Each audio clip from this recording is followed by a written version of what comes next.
Bonsoir, bienvenue à votre émission Génération prophétique. Nous sommes dans la série La prière stratégique et la cinquième épisode aujourd'hui. Probablement, ça sera la dernière car je vais faire une conclusion. La semaine dernière, je vous ai amené sur un territoire dans le sens que nous devons être des hommes et des femmes qui apprennent à se pardonner mutuellement. J'avais lu Jacques 1, verset 16-17 qui dit: Confessez donc vos péchés les uns les autres et priez les uns pour les autres, afin que vous soyez guéris. La prière agissante du juste a une grande efficacité.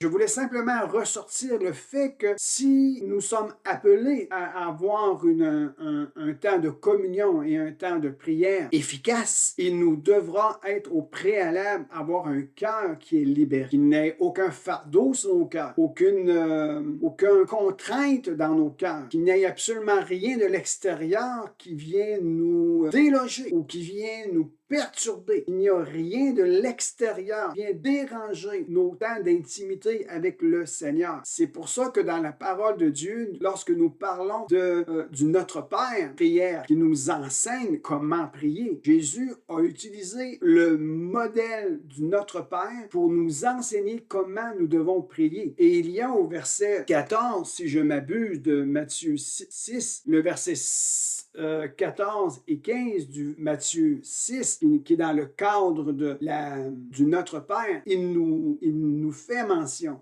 que nous devons pardonner aux hommes leurs offenses. Pourquoi? Parce que le pardon n'est pas simplement pour rendre libres les autres, mais le pardon que nous relâchons, elle a une capacité, une force de nous garder libres à l'intérieur. Je le redis de cette façon. Lorsque nous apprenons à pardonner aux hommes leurs offenses, ça nous donne la capacité de demeurer libres à l'intérieur, libres de recevoir ce que le Père a à nous dire. Je vous donne ici une compréhension ou bien un scénario. Pour avoir une grande efficacité dans nos temps de prière et d'intimité avec Dieu le Père, Dieu le Fils par le Saint-Esprit, nous devons apprendre à demeurer dans la liberté et dans le repos. Ce temps de liberté et de repos que nous entretenons dans nos cœurs lorsque nous rentrons dans notre intimité avec Dieu le Père nous permettront de recevoir ce qu'il a à nous dire. Nous allons être en mesure d'être dans la confiance et de libérer nos cœurs, de recevoir ce qu'il a à nous dire. Et voilà la grande efficacité de la prière du juste, être libre dans nos cœurs. Alors, n'ayez aucune crainte,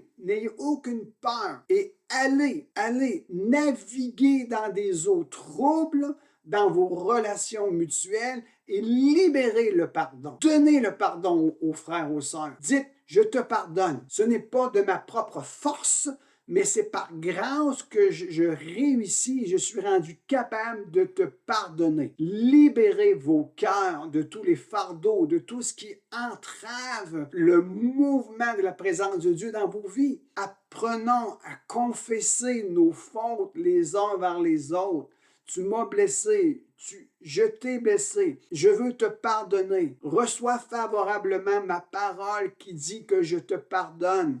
Je ne garde rien sur mon cœur. Je veux être libre. Je veux être libre de tout fardeau, de toute contrainte, tout ce qui est de l'extérieur. Je ne veux pas que ça vienne affecter mon intérieur. Parce que mon intérieur, c'est un lieu secret, là où mon Père est et il veut me donner ce dont j'ai besoin. Alors, quand la parole de Dieu enseigne, entre dans ta chambre, ferme la porte et prie ton Père qui est dans le lieu secret. Et ton Père qui voit dans le secret te le rendra. Nous devons avoir ce lieu secret de tout fardeau, de tout manque de pardon et de toute amertume. Parce que ces choses viennent entraver ma relation avec Dieu le Père. Toutes ces choses viennent entraver ta relation avec Dieu le Père et Dieu le Fils. Alors, voilà la raison du pourquoi nous retrouvons ces deux versets dans le contexte de la réponse que Jésus donne aux disciples qui disaient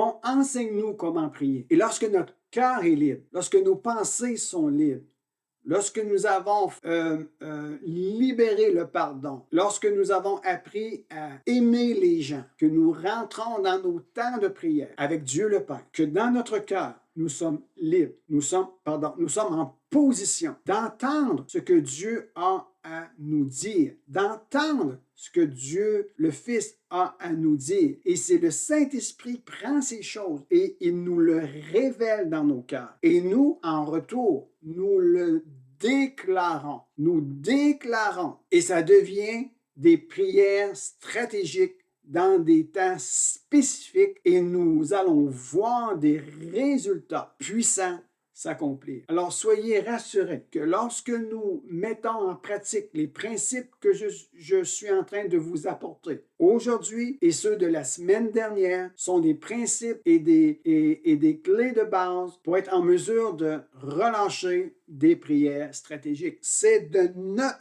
responsabilité de nous présenter dans un endroit d'intimité avec Dieu le Père et Dieu le Fils par le Saint-Esprit.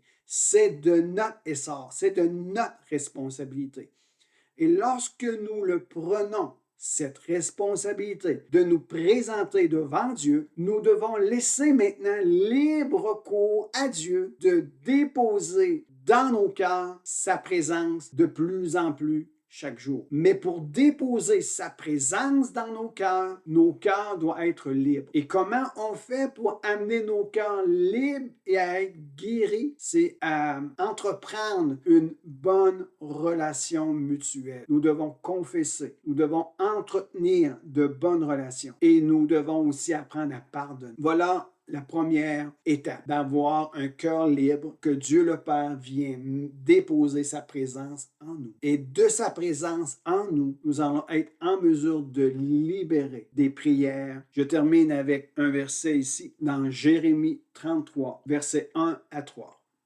La parole de l'Éternel fut adressée à Jérémie une seconde fois en ces mots, pendant qu'il était encore enfermé dans la cour de la prison. Indépendamment là où vous êtes à l'heure actuelle, il n'y a aucun obstacle qui empêchera Dieu de venir te rencontrer. Lorsque tu as appris à libérer ton intérieur, les situations extérieures n'empêcheront pas Dieu de te visiter là où tu es. Parce que tu as entretenu l'état de ton cœur et que tu as libéré et que tu as fait de l'espace et que tu as bien disposé ton cœur et ton entendement à entendre Dieu te parler, tu es positionné pour être en sa présence. Alors, indépendamment de ce qui se passe à l'extérieur n'affectera pas ta communion avec ton Dieu. Ce qui affecte ta communion avec ton Dieu, c'est l'état de ton cœur, ce qui est à l'intérieur. Ainsi parle l'Éternel qui fait ces choses.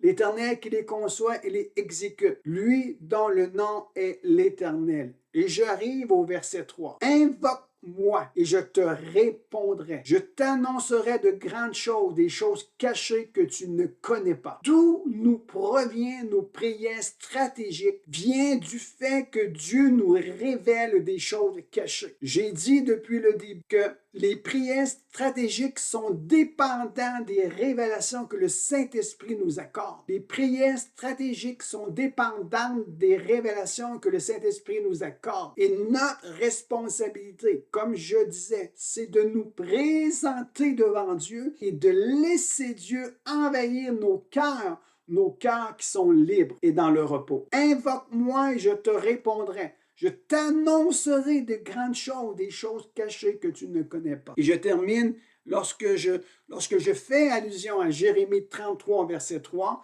je l'appose sur un autre verset dans Jean 16, le verset 13. Il dit, quand le Consolateur sera venu, l'Esprit de vérité, il vous conduira dans toute la vérité. La parole de Dieu nous enseigne que lorsque le Saint-Esprit viendra, l'Esprit de vérité, il va nous conduire dans toute la vérité. Et lorsque nous sommes dans la vérité, connaîtrons la vérité les rendra libres. Nous devons comprendre que lorsque le Saint-Esprit vient dans nos cœurs, il nous parle de toute vérité. Il nous parle de quoi? De toute vérité. Il nous parle même des situations que nous avons envers notre frère et contre notre sœur. Et il veut non pas régler la situation extérieure, mais il veut régler notre attitude intérieure face aux situations extérieures. Il veut nous amener dans une repentance. Il veut nous amener dans une attitude de dire « je les pardonne, je les libère, je retiens rien contre eux ». Il connaîtra la vérité et la vérité les rendra libres. Lorsqu'à l'intérieur notre cœur est libre, alors le verset continue, car il ne parlera pas de lui-même, mais il dira tout ce qu'il aura entendu et il vous annoncera les choses à venir. Je reprends le verset. Quand le Consolateur sera venu, l'Esprit de vérité, il vous conduira dans toute la vérité. J'ouvre une parenthèse.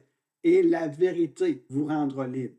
Je referme la parenthèse. Car il ne parlera pas de lui-même, mais il dira tout ce qu'il aura entendu et il vous annoncera les choses à venir. Voici l'importance du Saint-Esprit dans notre vie. Lorsque nous rentrons dans un temps d'intimité, le Saint-Esprit vient et il nous révèle des choses. Lorsque les choses nous sont révélées, cela nous donne la force, la puissance, le potentiel de déclarer des prières stratégiques afin de voir des choses spécifiques s'accomplir dans notre vie, dans notre génération, dans l'endroit où nous nous trouvons, et la gloire de Dieu prendra place au milieu de nous. Alors, espérons que ces 5 épisodes sur la prière stratégique vous ont apporté un bénéfice pour vos vies. Je bénis votre vie, que la gloire de Dieu se lève dans votre saison, dans votre temps dans lequel vous vous trouvez, que la gloire de Dieu se lève et qu'elle puisse venir glorifier le nom de Jésus maintenant sur vous. Soyez bénis et je vous dis à la prochaine avec une autre série de Génération prophétique. Et à bientôt.